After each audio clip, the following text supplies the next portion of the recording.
Hello everyone, this is Kaveri Kathuria and I hope you all are doing great. Today we are going to understand pedagogy model. Pedagogy model इसके अंदर आज हम understand करेंगे. So let's start it. तो सबसे पहले इस topic के अंदर हम देखते हैं कि पेडागोजी मॉडल होता क्या है. टीचिंग की दो अप्रोचेज होती हैं, उसमें से एक अप्रोच होती है पेडागोजी अप्रोच, पेडागोजी मॉडल जिसे कहा जाता है, और ये एक कन्वेंशनल अप्रोच होती है.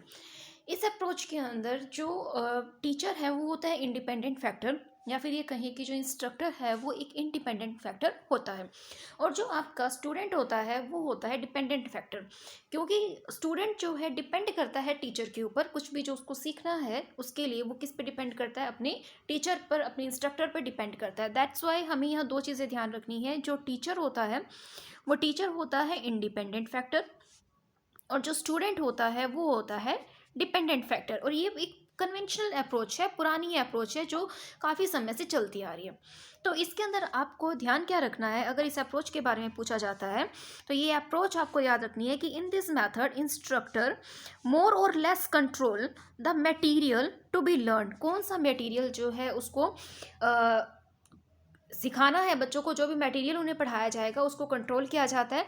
द पेस ऑफ लर्निंग, जो सीखने की जो स्पीड होती है, गति होती है, उसको भी कंट्रोल किया जाता है. किसके द्वारा? टीचर के द्वारा. वाइल प्रेजेंटिंग द कंटेंट, जब भी कंटेंट को प्रेजेंट किया जाता है, किसको? स्टूडेंट्स को प्रेजेंट किया जाता है. अब पर्पस इसका क्या होता है? Purpose of this method of learning is to acquire and memorise new knowledge. Acquire करना और फिर उसको मेमोराइज करके रखना, किसको? न्यू नॉलेज को. और लर्न न्यू स्किल्स, और नए स्किल्स को सीखना. इसी को इंस्ट्रक्टर सेंटर टीचिंग भी बोला जाता है. इसी को आप कहेंगे इंस्ट्रक्टर सेंटर टीचिंग, क्योंकि इसके अंदर इंस्ट्रक्टर जो है, इंस्ट्रक्शन देने वाला जो इंस्ट्रक्टर है, सब कुछ वही डिसाइड कर रहा है, इसीलिए हम इसको बोलते हैं इंस्ट्रक्टर सेंटर टीचिंग. और इसी को आप डिस्क्राइब करते हैं एज अ पेडागोजिकल अप्रोच. अब पेडागोजी होता क्या है? पेडागोजी का मीनिंग होता है art and the science of teaching. पढ़ाने की, जो सिखाने की, पढ़ाने की जो कला है और जो विज्ञान है उसको बोला जाता है pedagogy. It determines how the teaching occurs, कि ये किस तरीके से पढ़ाया जाएगा. द अप्रोच टू टीचिंग, कौन सी अप्रोच यूज़ की जाएगी. एंड लर्निंग, पढ़ाने के लिए, सिखाने के लिए कौन सी अप्रोच को यूज़ किया जाएगा.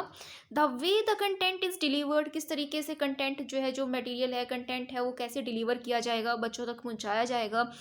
And what the students learn as a result of the process, और जो ये मटेरियल हम डिलीवर कर रहे हैं बच्चों को, इससे बच्चा क्या सीखने वाला है.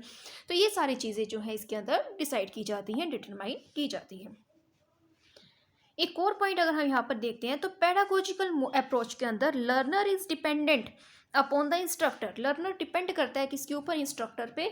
फॉर ऑल द लर्निंग, जो भी कुछ वो सीखने वाला है उसके लिए वो डिपेंड करता है इंस्ट्रक्टर पे. And the teacher assumes full responsibility, और टीचर की फुल रिस्पॉन्सिबिलिटी होती है ऑफ व्हाट इज टॉट, क्या पढ़ाया जाएगा, and how it is learn, और कैसे उस चीज़ को सीखा जाएगा. द टीचर और instructor evaluates the learning process of the student.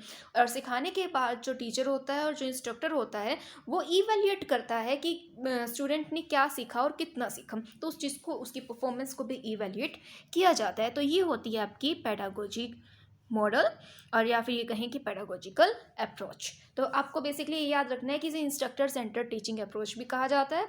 तो यूजीसी नेट में इससे क्वेश्चंस पूछे जाते हैं. I hope this is clear to you all. Thank you very much.